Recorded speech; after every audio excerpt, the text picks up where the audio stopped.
18th. That was 8 days after na nagkaroon ng assault. Pero even on June 11, the day after, sinabihan ko na sila, mag-file na kayo ng mga kaso. Hindi ko pwede yung ginagawa nila. Iligan mo yan. O, paano kaya yung ano pinag-file? Sa June 18, sabi ko, amparo na yung file nyo. Oh, what is petition for you to amparo?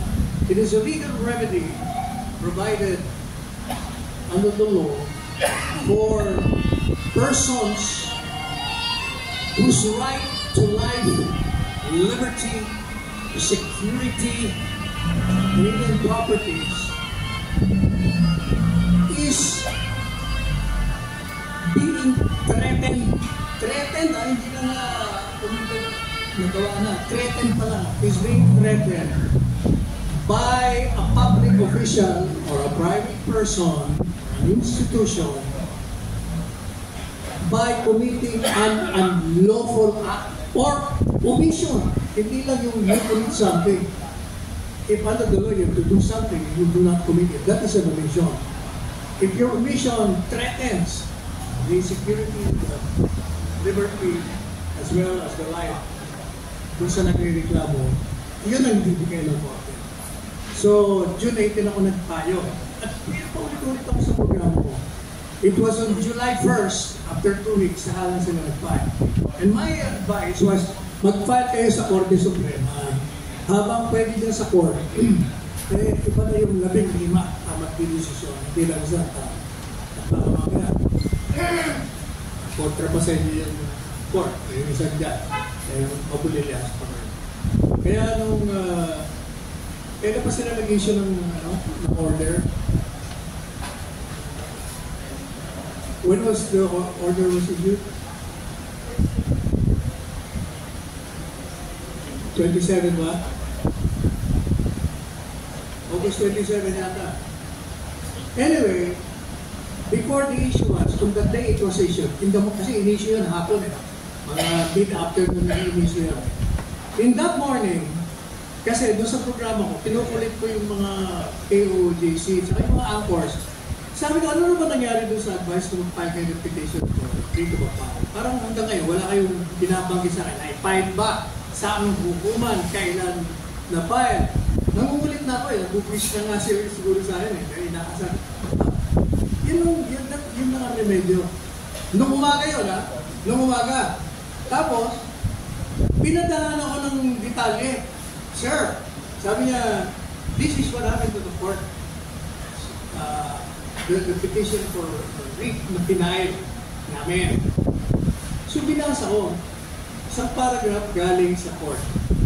Sinasabi doon, na petition was filed on July 1st. July 1st denied. And yung executive judge, ang kanyang perception, wala pang necessity na mag-issue ng amparo. Kaya ginawa niya, mag-komentaryo na lang muna kayo. July 1st na. Mag-komentaryo kayo, pinapakomentaryo niya yung respondent. Kung wala, may petition dito, against you, sumagot kayo. So, nung mabasa kayo, so, July 1 pa pala ito, denied. Eh ano naman ngayon? August 27. Eh sabi ko, kung ako kayo, advice ko naman, i-withdraw nyo na yan. Tumakbo na kayo sa Korte Suprema. Masyado nang matagal yan. Doon na kayo dumiretso. Eh siguro, okay, hindi ko alam kung narinig ko ng judge. Nag-isip agad ka nung hapon. Pero nung mabasa ko yung inisyo niya, pinagdala ko yung isa sa mga listener. Ako, sabi ko, alam niyo itong order na ito. Sasabihin naman ang gobyerno nito. Kaya hindi naman kami pinaalis. We're not being asked to be. Nakalagay lang dito, remove the barricades. Tuloy mo ito ba? But, tuloy pa rin kami sa pag-serve ng warrant to the rest. Sabi ko patay. Yan naman ang gagamitin nila para hindi sila malit. But, nakalimutan na mga ito. If you look at the order, clarificatory, or rather, yung unang order, ang sabi doon, the respondents, meaning the police, are ordered to cease and desist from committing unlawful acts against the petitioners. Because, sabi ng court, we are aware of what is happening. Actually, there is a admission from the court na alam nila na nagkakaroon ng paglaban. Kaya na nag-issue ng paro eh. Ngayon, ang sabi naman ng gobyerno, hindi naman kami pinag-test. Mali ang interpretasyon nila. Kasi, habang totoo na, kasi sabi ni Presidente, yung mga polis, kaya nagpunta na, tumintain peace and order. Ang problema, anong peace and order? Bago sila dumating, wala namang gulo. Kagulo man, dumating sila. O tapos, sinabi niya pa, wala namang armado doon. Kawawa, alam niyo, kawawa naman itong Presidente ito. He is being isolated by his own people. Kasi, ginagawa nilang tangal itong Presidente na magsasalita na wala sa katotohanan. Kasi, siguro 90% ang mga Pilipino, napanood na kung ano nangyayari dyan sa compound na yan. Kasi daming video kumuha. Nandun yung mga arms, nagkalat, natutulog sila, nakakumpuli yung mga armado, dumating may mga armas. Ako sasabihin ng Presidente, wala. Anong ibig sabihin nun? I do not expect him to watch the videos coming from different sectors. Presidente siya, maraming trabaho yan. Siyempre, kaya mo yung nasa baba. Ang problema, itong PNP chief, trabaho niya yun. He should have informed the President, sir, ito ang real good niya. Para hindi naman nagmukhang kawawa ito, nagmukhang isolated. Tuloy, nasasabi, pagkanta kasi, hindi totoo yun. Sa tingin ko, he was not informed. Hindi magsasalita ang isang Presidente na ang isang bagay na nangyari, isasabihin niyang hindi. Paano man siyang tanga? Di ba? Kawawa naman. Kaya ang binabanata ko pala yung mga subalterns niya, lalo na yung PNP chief, sila na yung kasalanan. Kaya, punta natin yung legality. Yung pagsuserve ng warrant, di ba, ang advice ko na naman sa kanila, when I read yung complaint ng yung counter ng PNP, sabi ko, pumunta kayo sa court ulit. Sabihin nyo sa court, ayaw nila sumunod kasi feeling nila may warrant to ba rin. O nagbigay ng clarificatory. Sabi naman ng court, wala namang inconsistency sa aking order tsaka dyan sa amparo and warrant to arrest. Walang problema dyan. Pero, sabi niya, kailangan, itong mga halaga, kailangan yung pag-serve mo ng warrant ay one, ang lahat na gagawin mo dyan, kung hindi kayo lumalabas, kailangan necessary. Hindi yung important. Necessary and reasonable. Kaya sabi ko sa mga abogado, when I read the clarificatory in my show, sabi ko, ipakita nyo sa hukuman na yung ginagawa nila ngayon dyan, na nananatili siya dyan, at tinutuloy pa rin yung ginagawa nila, hindi na necessary at hindi reasonable. Bakit naman? Saan ka naman nakakita? Can it be necessary for 3,000 people to serve a warrant of arrest for one particular person? Is that necessary? If it is necessary, is it reasonable for them to be there? They occupy the private property. Doon sila buto sana, umihi sila sa comfort room. Kahit saan, natutulog, naliliit. Kumbaga, flagrant violation ng property rights, ng constitutional rights ng mga petitioner. Kaya, sabi ko, ang pag-asa nyo na lang, kasi bago nagsalita si Presidente Marcos Jr., sabi ko sa article ko at sa programa ko, Mr. President, you have to intervene because your silence or your inaction will be construed as acquiescence. Pag hindi ka nagsalita rito, hindi ka gumalaw. Ibig sabihin pumapayag ka. Nagsalita siya, sinusuportahan niya. Patay na. Sabi ko, wala na kayong maasahan sa Presidente na sinusuportahan niya. So, takbo na ulit kayo sa hukuman.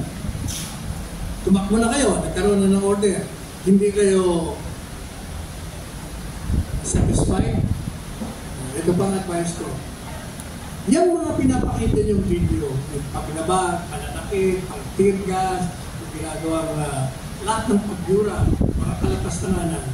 Hindi yan ebidensya na tatanggapin ng hukuman hanggat hindi nyo isinusumiti sa court by way of a pleading or a motion or a manifestation. Hindi po pwede yung propaganda na kayo ng propaganda sa TV o sa media o sa social media. Kailangan punta kayo sa hukuman, Your Honors, o ayan, ito po ang mga ebidensya na yung order nyo, hindi naman nila sinusunod. Ewan ko kung ginawa na nila. 2 araw ko na sinasabi. But meanwhile, I understand, nag-file na sila ng kaso, appropriate charges. Sinasite nila in contempt of court. Hindi natin alam kung anong mangyayari doon. Pero sa tingin ko, dapat, doon sa motion to cite them in contempt, dapat isumiti na nila lahat ng mga video. I-present nila yung kumuha, i-testify doon, yung mga naka-witness, para malakas ang kaso nila. Ngayon, sabi ko, kung despite that, ma-deny, punta na kayo sa higher court, takbo kayo sa Court of Appeals, kung hindi pa rin kontento, takbo kayo sa Korte Suprema. Kasi Korte Suprema lang talaga ang makakapahindo niya, walang iba. Of course, merong alternative. Ang alternative is ang taong bayan ang magpapahindog sa inyo. Pero that will mean that we will have another revolution. That will mean there will be a political upheaval, which we cannot afford. Ayun na natin yan eh. Kasi itong mga pagbabago ng administrasyon sa pamamagitan ng tahas, yun ang nakakasagabal sa pag-unlad natin. It has been always a drawback of this country by reason of these political upheavals that we cannot progress. Ituloy na lang eh. Kaya sabi ko, huwag na yan, sa hukuman na muna. At saka isa pa, kasi sinasabi na, kailangan siya mag-take over na military. Bakit daw itong mga pulis? Alam naman nilang illegal. Hindi nila, bakit daw nila sinusunod? Isa lang ang reason niya. Sabi ko, alam nyo, ang training at ang pag-aaral ng mga pulis pati militar ay follow the chain of command.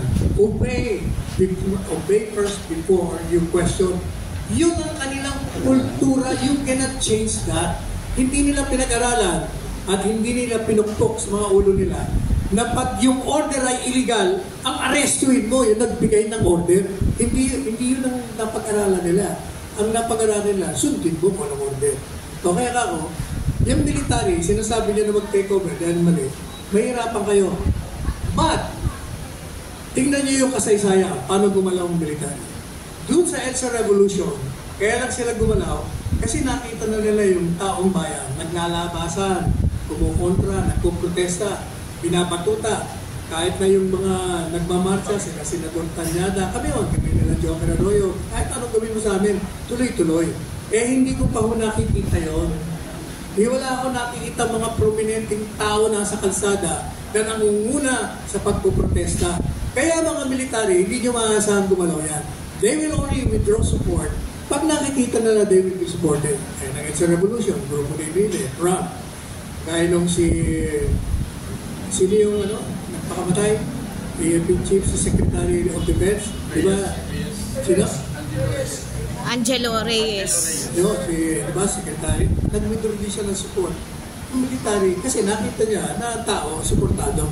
But at this time, I don't think nakikita. Habang maingay ang tao, sabi ko nga sa programa ko, alam niyo, madali yung magsalita. Lumabas kayo sa kalsada.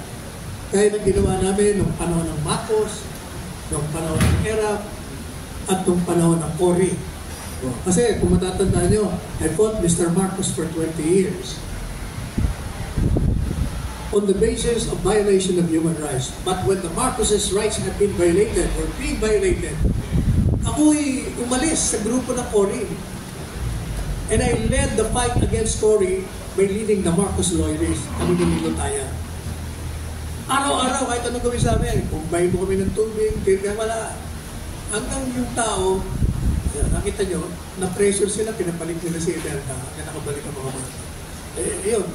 Yun lang ho ang kailangan na gawin. Sa ngayon, we can rely on the courts. Sinasabi nila, makakaasa pa ba tayo? Alam nyo, habang totoo na mabagal kuminsan ang hukuman, palagi rin naman may aksyon. At saka, meron tayong Korte Suprema. Sabi niya, so paano yung Korte Suprema? Eh baka ma-influensya, no? Mahirapan daw sila kasi 15 yan. Sa isang judge, isang justice pwede. Pero 15, mahirap. Unless na mag-declare ka ng martial law. But right now, what is happening in KOJC is a state of martial law. Doon lang sa lugar.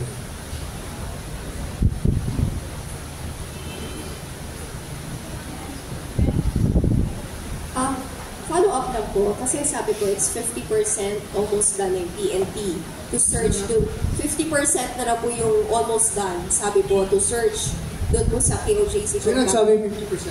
Sabi po ng PNP, there's a write-up. So, does that mean yung sinasabi niyo po na they should stop din na for that one? Kasi sabi niyo may 3,000, there are at least 3,000 policemen there. So, ang problema ganito, kayo, nakikita yung mga video. 3,000 nga, ay puro lang naman nakatayo. Hindi naman nagsisearch. Di ba? Paano nila matatapos sa search nila? Kung majority ng mga pulis yun, nakatayo lang doon, naka-formation, nakaparikada lang, ilan lang yung mga nagsisearch. Eh, sa 3,000 yan, yung 30 hectares, isang tao per hectare, pwede na yun. Eh, hindi naman nila, ang tingin ko ganito, I think, they're justifying their presence to put pressure on Pastor Kibuloy to surrender. Ang teorya nila sa tingin ko, nilalabag nila mga karapatan para maawa si Kibuloy sa kanyang mga tawa. Kawawa naman ako, surrender na lang ako. Palagay ko yan ang kanilang play, yan ang laro nila. Eh, ito naman ang, nakikita ko naman ang dahilan kung bakit hindi susurrender si Pastor. Sinabi ko na ito rin sa mga programa. Number one, alam niyo, nakausap ko si Pastor Kibuloy.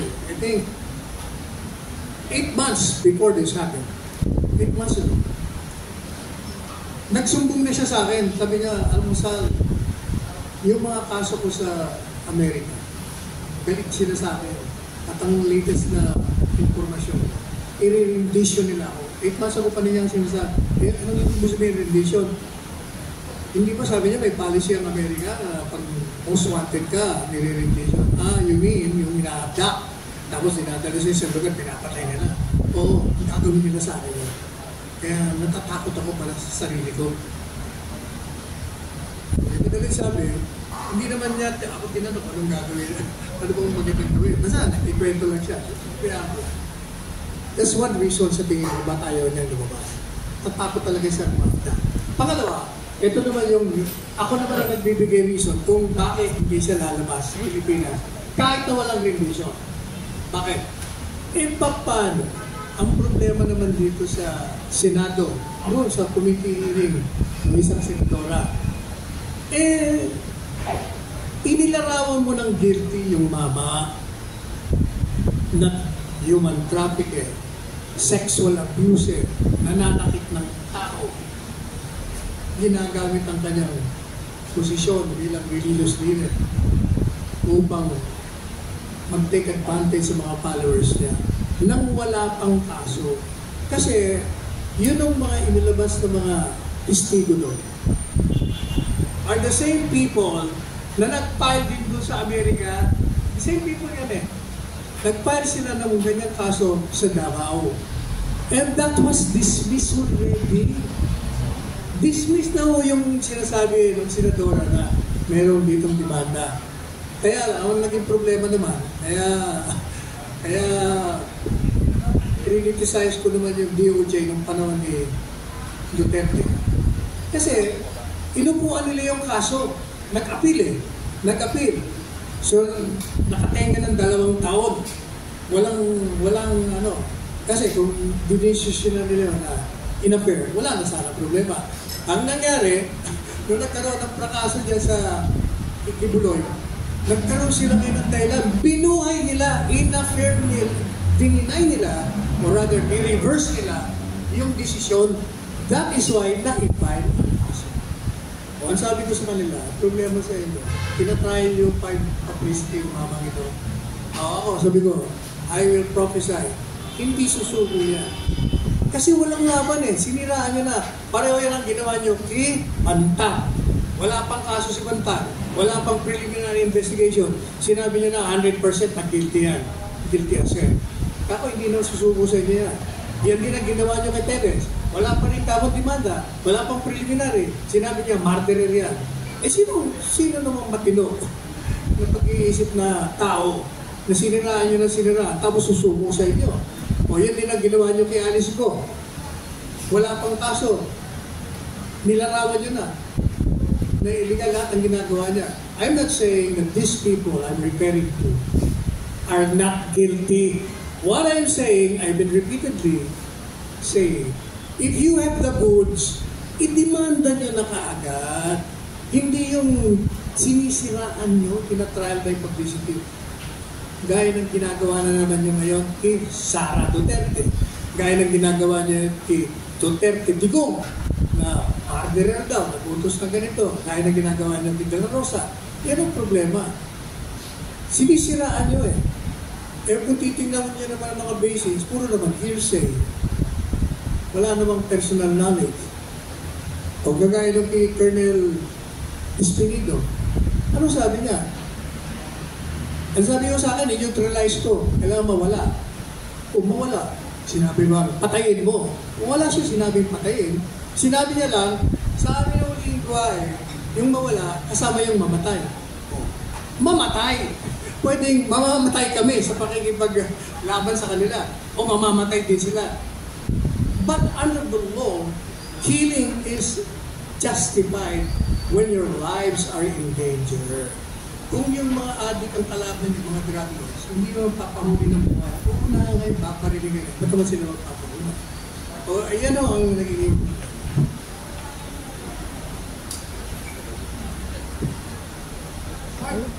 Sir? Ice, sir? Wala ba kayong ice para sa tubig na mainit?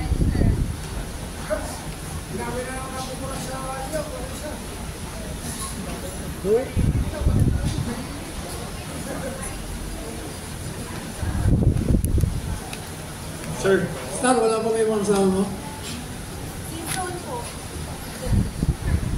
In the media advisory that